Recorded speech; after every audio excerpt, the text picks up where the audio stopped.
Hi everyone, my name is Vinay Kratal. I'm a customer engineer at Google. I hope you're doing well during this pandemic. For people who don't know what a customer engineer is, we are cloud architects who enable customers and partners to bring their workload onto Google Cloud Platform. We are your trusted advisors.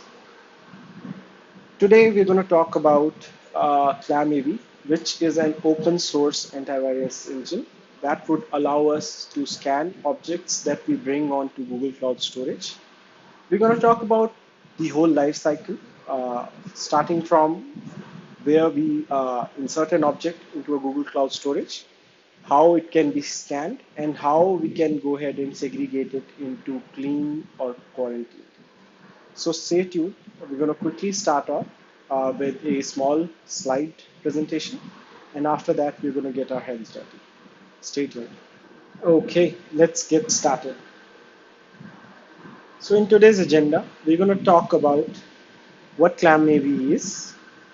We're going to discuss a high-level deployment architecture for ClamAV on GCP, and we're actually going to get our hands dirty and do the deployment itself. As the slide reads, ClamAV is an open-source antivirus engine for detecting Trojan, viruses, and malwares. We are going to go ahead and containerize ClamAV, and then we're going to run it on top of Google Kubernetes Engine.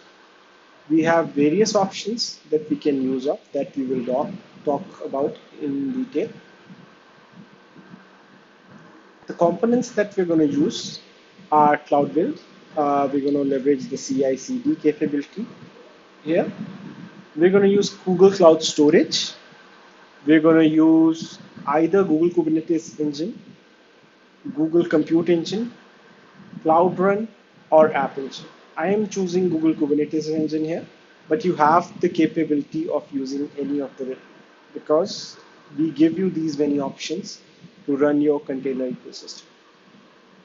We are also going to use Google Cloud Function. This is going to invoke the container when there's an object that is inserted to the Google Cloud storage. Lastly, we're going to use Private Service Connect. This will allow our Google Cloud function to talk to our container on a private IP. The way I have put this whole CLAM AV infrastructure is that it can be deployed to a production system, and security is definitely kept into consideration. Let's discuss the high-level architecture. Here you can see when a user uploads a document or any file on Google Cloud Storage, that would invoke the Google Cloud functions. That would further make a post call to our container, which is running in either App Engine or Google Kubernetes Engine. The ClamAV container would go ahead and copy that same document into a private volume, PV volume that is linked to the container. It will scan it, and if it is clean, it will move that onto a scan bucket. And if it finds any kind of malware footprint on it, it will go ahead and send that to a quarantine bucket. I do want to discuss GKE autopilot that I would be using in this environment. It is a new mode of operation in GKE. When I say new mode, what it does is it takes care of the provisioning and deprovisioning of nodes in your GKE infrastructure. So you can go ahead and scale as and when you require and really not worry about the underlying nodes in terms of provision. You can scale up and down without worry of the nodes. Other key feature for this is we provide you a 99.9% SLA for the pods. None of the other cloud vendors do that. So you also pay by the pod. You do not pay by the node. So this is something that is really revolutionary. We have the standard mode as well. but I would like to showcase the autopilot. Okay, so this is the article that I would be referencing to in this particular presentation. This is the article that talks about how ClamAV can be containerized and can be used on top of App Engine. I've made several changes to this. So instead of running it on App Engine, we'll be running it on GKE. And the deployment would not require any public endpoint. So the deployment that we would be going through can be deployed into production. But this again remains the reference article. I would have it listed in the description. And I would keep coming back to this for a few items which do not change. First thing is to go ahead and create, clone the Git repo. I would be giving out my own repo, but if you want to go ahead and deploy it on App Engine, you can use this repo. I went ahead and did that already. Here you can see we have two folders within the folder. One is called as App Engine. This is a Node.js application. As you can see, we have server.js and a package is package.json. I'm going to go into these in detail. Apart from that, there is a function folder. This includes the cloud function. Now, if I go into server.js here, it's a straightforward Express based application.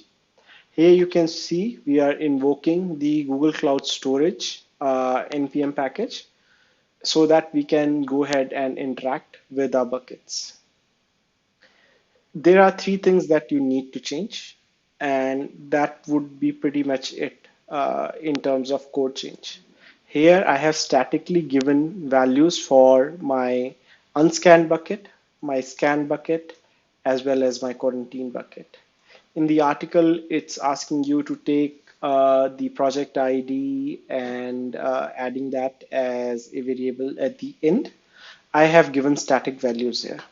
You can do the same, and you can go ahead and create three buckets beforehand before going ahead and containerizing this. Apart from that, you can see it's listening on port 8080 here.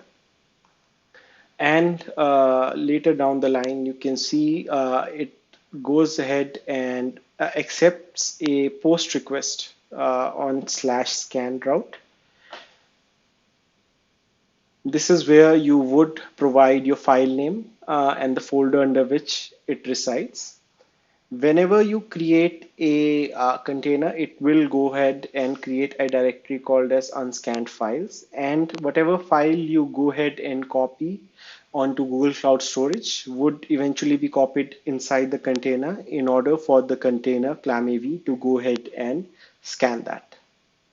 It's a fairly straightforward deployment, and there is not much complexity to it.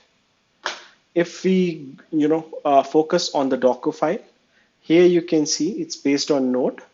We are going ahead and doing an npm install to go ahead and install all the packages that are mentioned in package.json.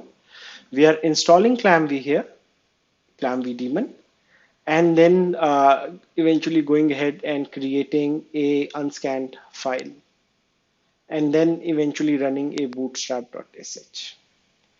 There are two files that I have added here that you can eventually go ahead and add to your git ignore file at a later point in time, or a docker ignore file. One is pod.yaml. I will get back to this, as well as there's another file called as lb.yaml. So we are creating a deployment for the pod that we would be deploying, as well as an internal load balancer. We'll get to those. From the function side, again, it's a node-based application. It's index.js. It gets triggered every time there is an upload that is done onto the Google Cloud Storage. Okay, I will get started now. I won't be using the Visual Studio Code terminal and would be using my own terminal so that there can be greater visibility.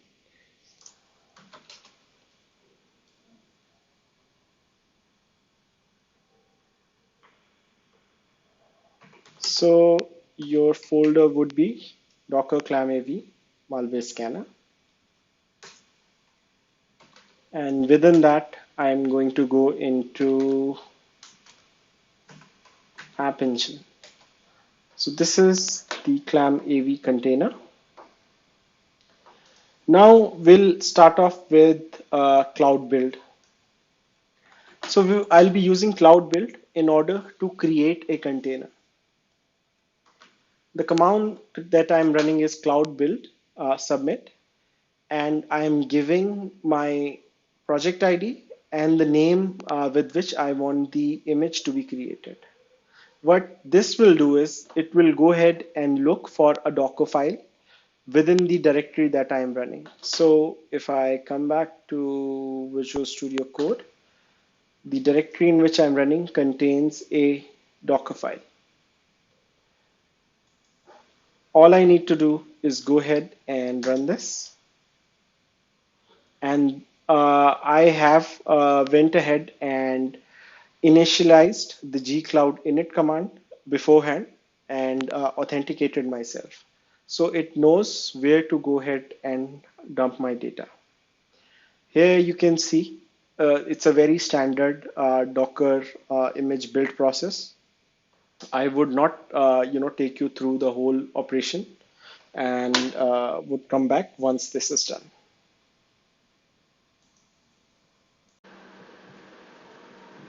So the build process completed. If I go to my container registry,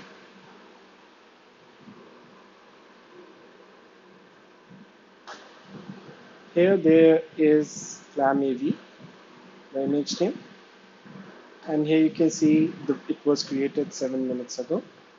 Now we are going to go ahead and deploy this on top of GKE. Prior to doing that, you can go ahead and create the buckets that you had mentioned in your Node.js application. So scanned, unscanned, and quarantined are the three buckets that I've already created. The article that I was referring earlier that gives you the command line to go ahead and do that, I will not be showing it in this particular video. If I go into Kubernetes Engine, here you can see I have two clusters. The autopilot cluster, which is using the autopilot mode, and then there is a standard cluster. If I jump into the autopilot one, here you can see, just like the standard one, the nodes span across multiple availability zones. And it is again aligned to a VPC network. And it is fairly similar to the standard variant of GK, just that you don't have to manage the nodes. I'll go ahead and connect to this via my terminal.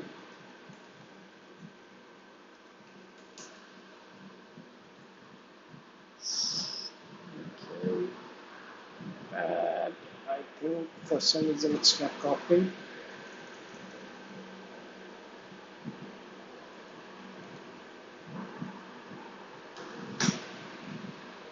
There we go. Now if I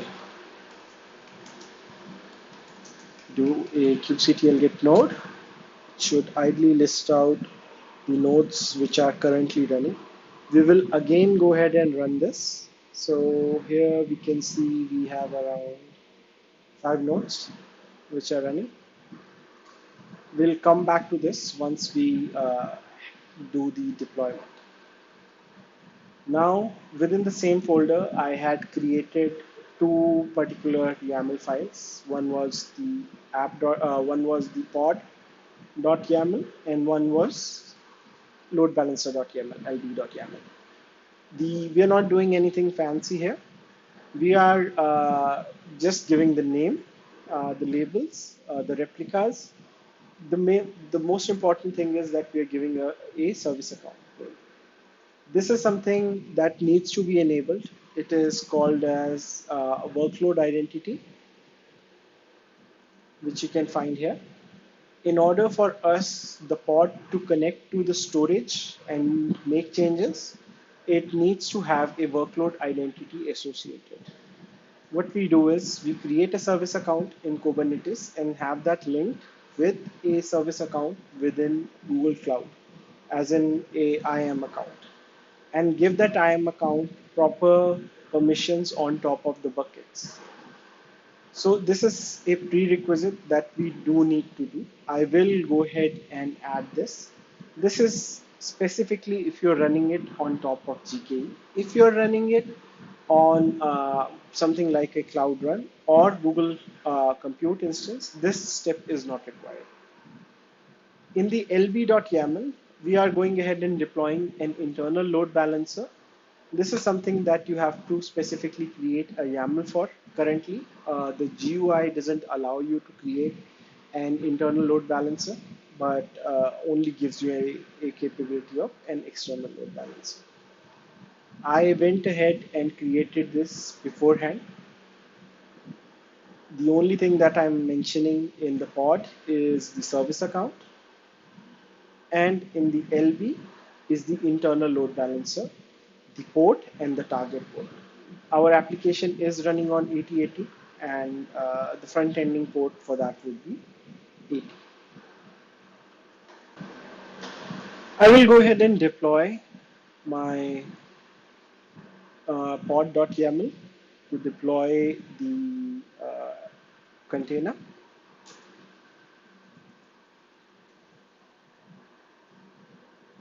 Okay, let's go ahead and quickly check on deployments.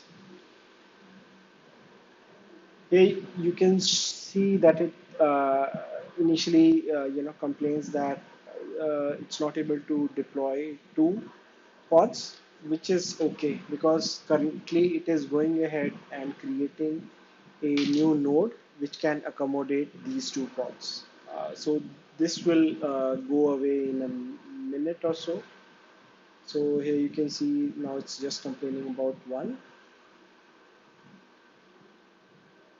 and in a few time even that would go away. I would also go ahead and deploy my lb.yaml that would go ahead and create the internal load balancer. Let's check.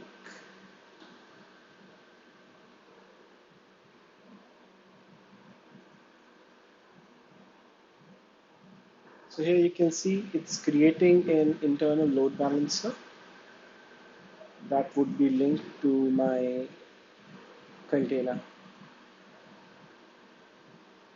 Once this is done, I'll quickly showcase the function that we need to deploy.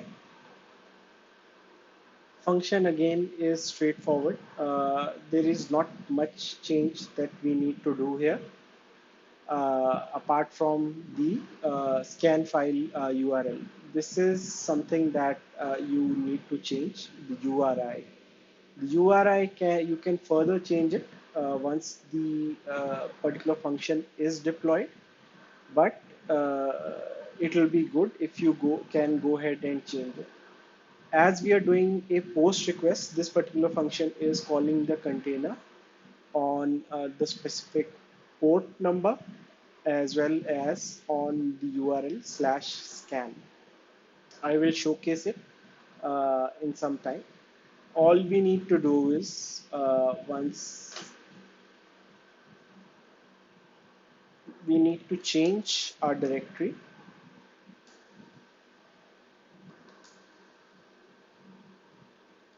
go to the functions folder and run these commands. These commands are listed in the initial article that I had showcased. This would take time, so I would not be going ahead and doing the deployment, but this is what is required in terms of deploying the function.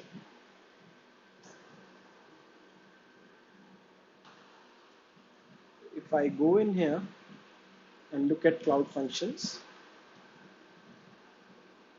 there is a function request malware scan which is already deployed.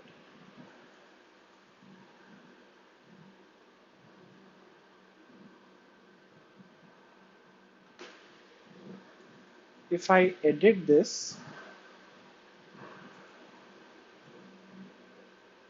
here you can see it has already taken the bucket here, unscanned slash virat. So anything that gets uploaded onto unscanned dash virat bucket, it will initiate this particular function. This function will eventually go ahead and make a call to the container. This is the this is the service account that I'm using. This is the same service account that I'm using for my container as well. This is a runtime variable that you can go ahead and change. Currently, it is pointed to a different IP and different port. We would be changing that to the GKE port. We also need to go into connections and then have a connector created.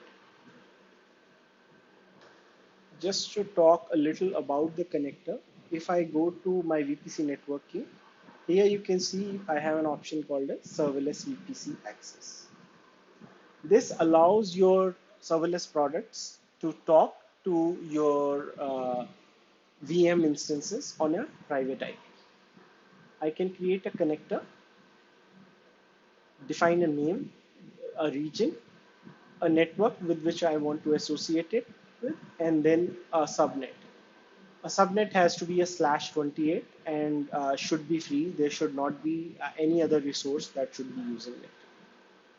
This also takes a long time, so I went ahead and created this upfront. And this is using a subnet called test, and it is in US Central.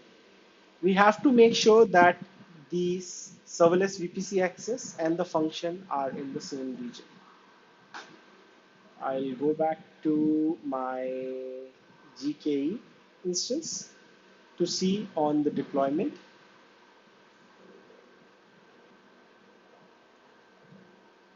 So my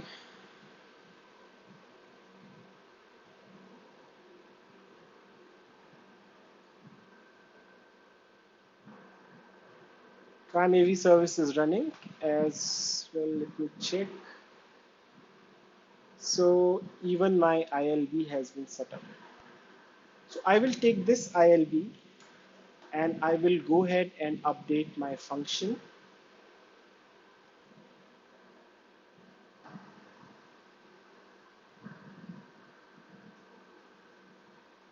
I will edit this. I won't be making much changes because I have neither changed the connection, but I would be changing the scan service URL.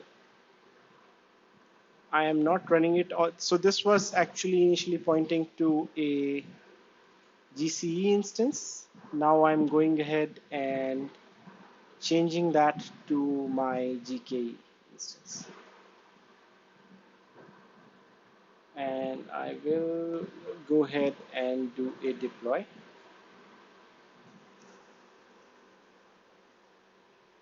This too takes some time, so I'm not going to keep. I'll return as soon as we are done here. And we are back. So my function got updated. To quickly show you, this is pointing to the ILB address on my GKE. And for connections, we are using the ClamAV connection that I had created upfront.